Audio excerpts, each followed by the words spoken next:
সব কিছু শেষ, সব কিছু গুড়িয়ে হকার ভাইদের জীবন দিল উড়িয়ে। আসসালামু আলাইকুম, সবাই কেমন আছেন? আরেকটি নতুন ভিডিও নিয়ে আপনাদের মাঝে হাজির হয়ে গেলাম। সবার কাছে অনুরোধ থাকবে সম্পূর্ণ ভিডিওটি দেখবেন।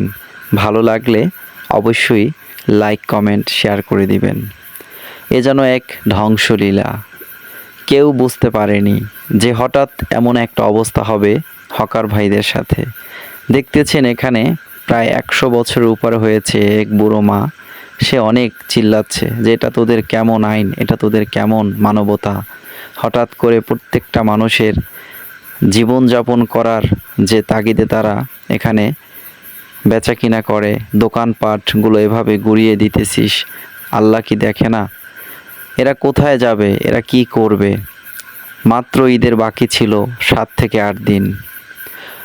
তখন বাজে দুপুর 2টা। হঠাৎ আমি সাভার স্ট্যান্ডে গিয়েই দেখি এই অবস্থা। গাড়ি থেকে নেমে ভিডিও শুরু করলাম। চিন্তা করলাম এত মর্মান্তিক ভিডিওটি আমার প্রিয় ভালোবাসার মানুষগুলোর সাথে যদি একটু শেয়ার না করি তাহলে কি হয়? খুবই মর্মান্তিক ঘটনা ভাই। হকার ভাইরা খুব ছোটাছুটি করতেছে যে এটা আমাদের সাথে কি হলো। ঈদের 7 থেকে 8 দিন বাকি, এটা কি আমাদের সাথে করা ঠিক হলো? তবে আগেই কিন্তু নোটিশ দিয়েছিল যে আপনাদের দোকানপাট সরিয়ে নিন। এখানে ম্যাজিস্ট্রেট এসেছে, এখানে পুলিশ ভাইয়েরা এসেছে। কেউ কেউ চেয়ার টেবিল নিয়ে দৌড়াচ্ছে, কেউ আবার চেয়ার টেবিল নিতে গেলেও সেখানে ভেঙে দিচ্ছে। তো কিছুই করার নেই। তাদের মুখে চোখে এখন হতাশ। কোথায় যাবে? কি করবে? ঈদের আগ মুহূর্তে পরিবারের জন্য ভালো কিছু দিবে, ভালো কিছুই করবে সন্তানের জন্য, কিন্তু সেটা তো দূরের কথা। পরিবারের মুখে অন্ন তুলে দেওয়াটাই বড়ই মুশকিল। আসলে অনেকেই বলতেছে মানবতা কোথায়? ঈদের পরে এটা করলেও হতো। এখন আমরা কোথায় যাব? আমাদের এই ঈদের 7-8 দিনই বেচা কিনা হয়। আমরা কিছু ভালো একটা বেচা কিনা করতে পারি যা দিয়ে আমাদের সংসার চালায়। তবে অনেক গাড়ি যারা চালায় তারা বলে এটাই ঠিক, কারণ এদের জন্য আমরা চলাফেরা করতে পারি না, গাড়ি ঠিকভাবে চালাতে পারি না, জ্যাম লেগেই থাকে। তারপরেও কথায় আছে সবার উপরে মনুষ্যত্ব, তাহার উপরে নাই। হয়তোবা ঈদের পরেও এটা করতে পারতো, কিন্তু বুলডোজার তো একদম ধ্বংসলীলা। সব কিছু ভেঙে চুরে তছনছ করে দেয়, কারো কথা শোনার নেই।